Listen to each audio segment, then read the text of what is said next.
ಪುರಸಭೆ ಮಾಜಿ ಅಧ್ಯಕ್ಷನ ವಿರುದ್ಧ ಲವ್ ಸೆಕ್ಸ್ ದೋಖಾ ಬಟಾ ಬಯಲಾಗಿದೆ. ಒಬ್ಬಳ ಜೊತೆ ಪ್ರೀತಿ ಮಾಡದ ಮತ್ತೊಬ್ಬಳ ಜೊತೆ ನಿಶ್ಚಿತಾರ್ಥ ಮಾಡಿಕೊಂಡಿದ್ದಾರೆ.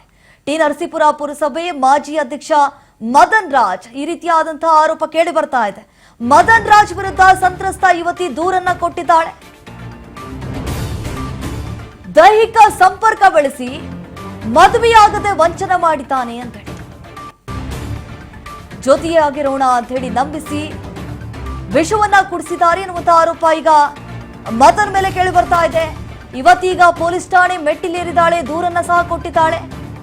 ಪ್ರೀತಿಸಿದವಳಿಗೆ ಕೈ ಕೊಟ್ಟು ಮತ್ತೊಬ್ಬಳ ಜೊತೆ ನಿಶ್ಚಿತಾರ್ಥ ಮಾಡಿಕೊಂಡಿದ್ದ ಸಂತ್ರಸ್ತ ಯುವತಿಯಿಂದ ಟಿ ನರಸೀಪುರ ಠಾಣೆಯಲ್ಲಿ ದೂರು ದಾಖಲಾಗಿದೆ. ಪ್ರಕರಣ ದಾಖಲಿಸಿಕೊಂಡು ಆರೋಪಿ ಪತ್ತೆಗೆ ಈಗ ಪೊಲೀಸರು ಕೂಡ ಹುಡುಕಾಟವನ್ನ ನಡೆಸಿದ್ದಾರೆ. ಸಂತ್ರಸ್ತ ಯುವತಿ ಈಗ ಪೊಲೀಸ್ ಠಾಣೆಯ ಮೆಟ್ಟಿಲೇರಿದ್ದಾಳೆ. ನೋಡಿ, ಪುರಸಭೆ ಮಾಜಿ ಅಧ್ಯಕ್ಷನ ವಿರುದ್ಧ ಈಗ ಲವ್ ಸೆಕ್ಸ್ ದೋಖಾ ಅನ್ನುವಂತಹ ಆರೋಪ ಕೇಳಿ ಬರ್ತಾ ಇದೆ. ಮೊದಲಿಗೆ ಆಕೆ ಜೊತೆ ಪ್ರೀತಿ ಮಾಡ್ದ, ನಿನ್ನ ಚೆನ್ನಾಗಿ ನೋಡ್ಕೊಳ್ತೀನಿ, ಹಂಗ್ ನೋಡ್ಕೊಳ್ತೀನಿ, ಹಿಂಗ್ ನೋಡ್ಕೊಳ್ತೀನಿ ಅಂತ ಹೇಳಿ ಸಾಕಷ್ಟು ಭರವಸೆಯನ್ನ ಕೊಟ್ಟ. ಈಗ ನೋಡಿದ್ರೆ ಮತ್ತೊಬ್ಬಳ ಜೊತೆ ನಿಶ್ಚಿತಾರ್ಥ ಮಾಡಿಕೊಂಡಿದ್ದಾನೆ.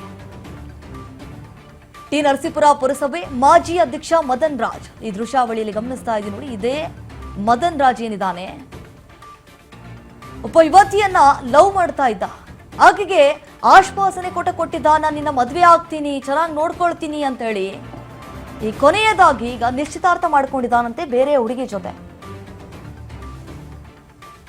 ಇದರಿಂದ ಆಕೆ ಪೊಲೀಸ್ ಠಾಣೆ ಮೆಟ್ಟಿಲೇರಿದ್ದಾಳೆ. ಅದು ದೈಹಿಕ ಸಂಪರ್ಕ ಬೆಳೆಸಿ ಮದುವೆಯಾಗದೆ ವಂಚನೆ ಮಾಡಿದ್ದಾನೆ ಅನ್ನುವಂತಹ ಆರೋಪ ಈಗ ಈತನ ಮೇಲೆ.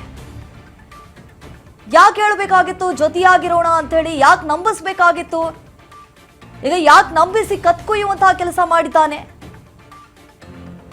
ಪ್ರೀತಿಸಿದವಳಿಗೆ ಕೈ ಕೊಟ್ಟು ಈಗ ಮತ್ತೊಬ್ಬಳ ಜೊತೆ ಎಂಗೇಜ್ಮೆಂಟ್ ಆಗಿದೆ ಅಂತೆ. ಸಂತ್ರಸ್ತ ಯುವತಿಯಿಂದ ಟಿ ನರಸೀಪುರ ಠಾಣೆಯಲ್ಲಿ ಈಗಾಗಲೇ ದೂರು ಕೂಡ ದಾಖಲಾಗಿದೆ. ದಾಖಲಿಸಿಕೊಂಡು ಪೊಲೀಸರು ಕೂಡ ಈ ಆರೋಪಿಗಾಗಿ ಹುಡುಕಾಟವನ್ನ ನಡೆಸಿದ್ದಾರೆ. ಈಗಾಗಲೇ ಈ ಸಂತ್ರಸ್ತೆ ಕೊಡುವಂತಹ ಹೇಳಿಕೆಗಳನ್ನ ಕೂಡ ದಾಖಲಿಸಿಕೊಂಡಿದ್ದಾರೆ. ಎಷ್ಟು ವರ್ಷಗಳಿಂದ ರಿಲೇಶನ್ಶಿಪ್ ನಲ್ಲಿದ್ರು, ಯಾವ ಕಾರಣಕ್ಕಾಗಿ ಹೀಗೆ ಮಾಡಿಬಿಟ್ಟ? ಯಾಕಂತಂದ್ರೆ ಆಬ್ವಿಯಸ್ಲಿ ಈಗ ಬೇರೆಯವ್ರ ಜೊತೆ ಎಂಗೇಜ್ಮೆಂಟ್ ಮಾಡ್ಕೊಂಡಿದ್ದಾರೆ ಅಂತಂದ್ರೆ ಖಂಡಿತವಾಗ್ಲೂ ಆತ ಆಕೆಯನ್ನ ಅವಾಯ್ಡ್ ಮಾಡಿರ್ತಾನೆ, ಸುಮ್ಮನೆ ಆಕೆಯನ್ನ ಯೂಸ್ ಮಾಡ್ಕೊಂಡಿದ್ದಾನೆ ಅನ್ನುವಂತಹ ಆರೋಪ ಸಂತ್ರಸ್ತೆಯದ್ದು. ನನ್ನನ್ನ ಕರೆಸ್ಬಿಟ್ಟು ದೈಹಿಕ ಸಂಪರ್ಕವನ್ನ ಬೆಳೆಸಿ ಮದುವೆ ಆಗ್ತೀನಿ ಆಗ್ತೀನಿ ಆಗ್ತೀನಿ ಅಂತ ಹೇಳಿ ಪಂಗನಾಮ ಹಾಕ್ಬಿಟ್ಟಿದ್ದಾನೆ ಅಂತ ಹೇಳಿ ಕೇಳಿ ಇಬ್ರು ಕೂಡ ಒಟ್ಟಿಗೆ ಫೋಟೋ ತೆಗೆಸ್ಕೊಂಡಿರುವಂತಹ ದೃಶ್ಯಾವಳಿನ ನಾವು ಗಮನಿಸ್ತಾ ಇದೀವಿ, ಎಷ್ಟರ ಮಟ್ಟಿಗೆ ಕ್ಲೋಸ್ ಇದ್ದಾರೆ ಅಂತ ಹೇಳಿ. ಸೊ ಆದ್ರೂ ಕೂಡ ಈ ರೀತಿಯಾಗಿ ಯಾಕೆ ಆತ ಮಾಡ್ದ ಅನ್ನೋದು ಈಗ ಯಕ್ಷ ಪ್ರಶ್ನೆಯಾಗಿ ಉಳಿದಿದೆ. ಈಗ ಪೊಲೀಸರು ಕೂಡ ಆತನಿಗಾಗಿ ಹುಡುಕಾಟವನ್ನ ನಡೆಸಿದ್ದಾರೆ. ಆತನನ್ನು ಕೂಡ ವಿಚಾರಣೆಗೆ ಒಳಪಡಿಸಬೇಕಾಗತ್ತೆ. ಯಾಕಂತಂದ್ರೆ ಆತ ಕೊಡುವಂತಹ ಹೇಳಿಕೆಗಳು ಕೂಡ ಮಹತ್ವವನ್ನ ಪಡೆದುಕೊಳ್ಳುತ್ತೆ. ಈಗ ಸಂತ್ರಸ್ತೆ ಕೆಲವೊಂದಿಷ್ಟು ಹೇಳಿಕೆಗಳನ್ನ ಕೊಟ್ಟಿರಬಹುದು. ಆತ ಕೊಡುವಂತಹ ಹೇಳಿಕೆಗಳಿಗೂ ಈಕೆ ಹೇಳುವಂತಹ ಹೇಳಿಕೆಗಳಿಗೂ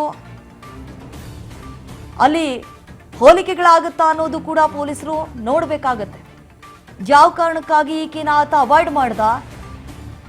ಈಕೆಯನ್ನ ಬರೀ ಯೂಸ್ ಮಾಡ್ಕೊಳಕ್ ಇಟ್ಕೊಂಡಿದ್ನ? ಈತನ ಒಂದು ನಿರ್ಧಾರ ಏನಾಗಿತ್ತು? ಯಾವ ರೀತಿ ಈತನದ್ದು ಮೈಂಡ್ ಸೆಟ್ಟು ಅನ್ನೋದು ಗೊತ್ತಾಗಬೇಕಾಗಿದೆ. ಕೆಲವೊಂದಿಷ್ಟು ಮದನ್ ವಿರುದ್ಧ ಈಗ ಸಂತ್ರಸ್ತ ಯುವತಿ ದೂರಿದ್ದಾಳೆ.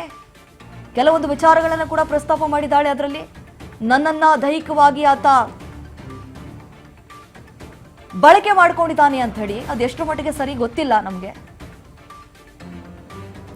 ಈ ರೀತಿಯಾದಂತಹ ಒಂದು ಆರೋಪ ಕೇಳಿ ಬರ್ತಾ ಇದೆ ಪುರಸಭೆ ಮಾಜಿ ಅಧ್ಯಕ್ಷ ಮದನ್ ರಾಜ್ ಅವರ ಮೇಲೆ. ಜೊತೆಯಾಗಿರೋಣ ಅಂತ ಹೇಳಿ ಆತನನ್ನ ನಂಬಿಸಿ, ಆಕೆಯನ್ನ ನಂಬಿಸಿ ಆಕೆಗೆ ಆಶ್ವಾಸನೆ ಕೊಟ್ಟಿದ್ದ, ಮದುವೆ ಆಗ್ತೀನಿ ಅಂತ ಹೇಳಿ. ಎಸ್,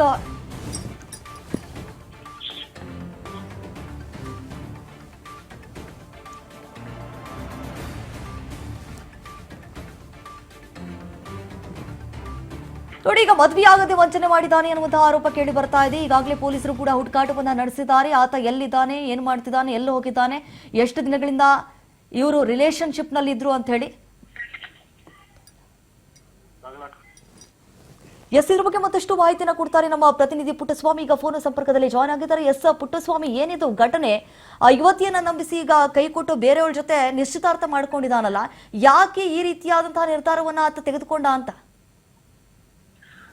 ಏನೋ ಮೈಸೂರಿನ ಟಿ ನರಸೀಪುರದಲ್ಲಿ ನಡೆದಿರ್ತಕ್ಕಂತಹ ಘಟನೆ ಇದು. ಸುಮಾರು ವರ್ಷಗಳಿಂದ ಆತನನ್ನ ಮೇಘ ಅನ್ನುವಂತಹ ಹುಡುಗಿಯನ್ನ ಲವ್ ಮಾಡ್ಕೊಂಡು ಬಂದಿದ್ದ. ಮತ್ತೆ ಮದುವೆ ಆಗುವುದಾಗಿ ಕೂಡ ಮೇಘನಿಗೆ ಹೇಳಿದ್ದ. ಮದುವೆ ಆಗುವುದರ ಜೊತೆಯಲ್ಲಿ ಅವಳ ಜೊತೆಯಲ್ಲಿ ಬೇರೆ ತರದ ಸಂಬಂಧಗಳನ್ನು ಕೂಡ ಇಟ್ಕೊಂಡಿದ್ದ. ಈ ಇದ್ದಂತಹ ಸಂದರ್ಭದಲ್ಲಿ ಮದುವೆಗೆ ಮತ್ತೆ ಎಂಗೇಜ್ಮೆಂಟ್ ಮಾಡಿದ ನಂತರ ಆ ಮೇಘನ ಅನ್ನುವಂತಹ ಹುಡುಗಿಗೆ ವಿಚಾರ ಗೊತ್ತಾಗಿರ್ತಕ್ಕಂಥದ್ದು. ವಿಚಾರ ಗೊತ್ತಾದ ನಂತರ ಆ ಹುಡುಗಿ ಆತನನ್ನ ಕರೆಸಿ ಮಾತನಾಡುವಂತಹ ಸಂದರ್ಭದಲ್ಲಿ ನಮ್ಮ ಮನೆಯಲ್ಲೂ ಒಪ್ಪುತ್ತಿಲ್ಲ, ನಿಮ್ಮ ಮನೆಯಲ್ಲೂ ಒಪ್ಪಿಲ್ಲ, ಹಾಗಾಗಿ ನಾವಿಬ್ಬರು ಕೂಡ ವಿಷವನ್ನ ಕುಡಿಯೋಣ ಅಂತ ಹೇಳಿ ಆ ಹುಡುಗಿಯನ್ನ ನಂಬಿಸಿ ಅವಳೊಬ್ಬಳಿಗೆ ಮಾತ್ರ ವಿಷವನ್ನ ಕುಡಿದು ಅಲ್ಲಿಂದ ಎಸ್ಕೇಪ್ ಆಗಿರ್ತಕ್ಕಂಥದ್ದು ಮೇಲ್ನೋಟಕ್ಕೆ ಕಂಡು ಬರ್ತಿರ್ತಕ್ಕಂಥದ್ದು. ಎಲ್ಲೋ ಒಂದು ಕಡೆ ಆ ಹುಡುಗಿಗೆ ಮೋಸ ಮಾಡ್ಬೇಕು ಅನ್ನುವಂತಹ ಉದ್ದೇಶದಿಂದ, ಸಾಯಿಸಬೇಕು ಅನ್ನುವಂತಹ ಉದ್ದೇಶದಿಂದ ವಿಷವನ್ನ ಕುಡಿಸಿ ಎಸ್ಕೇಪ್ ಆಗಿರ್ತಕ್ಕಂತಹ ಮದನನ್ನ ಮೈಸೂರು ಟಿ ನರಸೀಪುರದ ಪೊಲೀಸರು ಏನು ಕೇಸನ್ನು ದಾಖಲಿಸಿಕೊಂಡು ಆತನನ್ನ ಹುಡುಕುವಂತಹ ಕೆಲಸವನ್ನ ಮಾಡ್ತಾ ಇದ್ದಾರೆ. ಹುಡುಗಿಯು ಕೂಡ ಮೇಘನನ್ನು ಕೂಡ ಜೀವಾಪಾಯದಿಂದ ಪಾರಾಗಿರ್ತಕ್ಕಂಥದ್ದು. ಒಂದು ಕಡೆ ಅರ್ಥದ ಎನ್ನುವಂತಹ ಮೈಸೂರಿನ KDL ನಲ್ಲಿ ಏಡಬಲೆ ಆಗಿರ್ತಕ್ಕಂತಹ ಅರ್ಥನನ್ನು ಕೂಡ ಎಂಗೇಜ್ಮೆಂಟ್ ಆಗಿರ್ತಕ್ಕಂಥದ್ದು. ಎಲ್ಲೋ ಒಂದು ಕಡೆ ಎರಡು ಹುಡುಗಿಯರಿಗೂ ಕೂಡ ಮೋಸ ಮಾಡುವಂತಹ ಪರಿಸ್ಥಿತಿಗೆ ಮದನ್ ರಾಜ್ ಮಾಜಿ ಪುರಸಭಾ ಅಧ್ಯಕ್ಷರು ಬಂದ್ರ ಅಂತಕ್ಕಂಥದ್ದು ಕೂಡ ಮೇಲ್ನೋಟಕ್ಕೆ ಕಂಡು ಬರ್ತಿರ್ತಕ್ಕಂಥದ್ದು. ಎಲ್ಲೋ ಒಂದ್ ಕಡೆ ಇದನ್ನ ಗಮನಿಸಿದಾಗ ಏನು ಮೇಘನ ಅನ್ನುವಂತಹ ಹುಡುಗಿಗೆ ಸುಮಾರು ಅಂತಂದ್ರೆ ಸುಮಾರು 10-15 ವರ್ಷಗಳಿಂದ ಪ್ರೀತಿಯ ನಾಟಕವನ್ನ ಆಡ್ಕೊಂಡು ಬಂದು ಬೇರೆ ತರದ ಅನೈತಿಕ ಸಂಬಂಧಗಳ ಜೊತೆಯಲ್ಲಿ ಅನೈತಿಕ ಸಂಬಂಧವನ್ನು ಕೂಡ ಇಟ್ಕೊಂಡು ಆತಳಿಗೆ ಮೋಸ ಮಾಡುವಂತಹ ವ್ಯವಸ್ಥೆಗೆ ಮದನ್ ರಾಜ್ ಅವರು ಬಂದ್ಬಿಟ್ರ ಅಂತಕ್ಕಂಥದ್ದು ಕೂಡ ಮೇಲ್ನೋಟಕ್ಕೆ ಕಂಡು ಬರ್ತಾ ಇರ್ತಕ್ಕಂಥದ್ದು. ನನ್ಗೆ ಎಸ್ ಪುಟ್ಟಸ್ವಾಮಿ, ತಾಗಿ ತಮ್ಮ ಮಾಹಿತಿಗಾಗಿ. ಈಗ ಮಾಜಿ ಅಧ್ಯಕ್ಷ ಮದನ್ ಸಂತ್ರಸ್ತ ಯುವತಿಗೆ ಮೋಸ ಮಾಡಿದ್ದಾನೆ ಎನ್ನುವಂತಹ ಆರೋಪ ಕೇಳಿ ಬರ್ತಾ ಇದೆ. ಪೊಲೀಸರು ಕೂಡ ಈತನಿಗಾಗಿ ಹುಡುಕಾಟವನ್ನ ನಡೆಸಿದ್ದಾರೆ. ಇನ್ನಷ್ಟೇ ಬಾಕಿ ಉಳಿದಿರುವಂತದ್ದು ಆತ ಸಿಗಬೇಕಾಗಿದೆ ಪೊಲೀಸರಿಗೆ. ಯಾಕಂತಂದ್ರೆ ಆತನನ್ನು ಕೂಡ ವಿಚಾರಣೆಗೆ ಒಳಪಡಿಸುವಂತಹ ಸಾಧ್ಯತೆ ಹೆಚ್ಚಾಗಿದೆ. ಯಾವ ಕಾರಣಕ್ಕಾಗಿ ಈ ರೀತಿಯಾಗಿ ಆಕೆಗೆ ಮೋಸ ಮಾಡ್ದ ಅನ್ನುವಂಥದ್ದು ತನಿಖೆ ನಂತರ ಮತ್ತಷ್ಟು ವಿಚಾರಗಳು ಬಯಲಿಗೆ ಬರುವಂತಹ ಸಾಧ್ಯತೆಗಳು ಹೆಚ್ಚಾಗಿದೆ. ಈಗಾಗಲೇ ಮದನ್ ವಿರುದ್ಧ ಸಂತ್ರಸ್ತ ಯುವತಿ ದೂರನ್ನ ದಾಖಲಿಸಿದ್ದಾಳೆ. ನನಗೆ ಮೋಸ ಆಗಿದೆ, ನನಗೆ ಭರವಸೆ ಕೊಟ್ಟಿದ್ದ ಮದುವೆ ಆಗ್ತೀನಿ ಅಂತ ಹೇಳಿ ಲಾಸ್ಟ್ ಮೂಮೆಂಟ್ ನಲ್ಲಿ ಬೇರೆ ಹುಡುಗಿ ಜೊತೆ ನಿಶ್ಚಿತಾರ್ಥ ಮಾಡ್ಕೊಂಡು ಬಿಟ್ಟ. ಯಾಕಂತಂದ್ರೆ ನಮ್ಮನೇಲಿ ಒಪ್ಕೊಳ್ತಾ ಇಲ್ಲ ಅಂಡ್ ನಿಮ್ಮನೇಲೂ ಕೂಡ ಒಪ್ಕೊಳ್ಳಲ್ಲ ಅಂತ ಹೇಳಿ ಈ ರೀತಿಯಾಗಿ ಮೋಸ ಮಾಡ್ಬಿಟ್ಟಿದ್ದಾನೆ ಅಂತ ಹೇಳಿ ನನಗೆ ನ್ಯಾಯ ಕೊಡಿಸುವಂತಹ ಕೆಲಸ ಆಗಬೇಕು ಅಂತ ಹೇಳಿ ಪೊಲೀಸರ ಮೊರೆ ಹೋಗಿದ್ದಾಳೆ.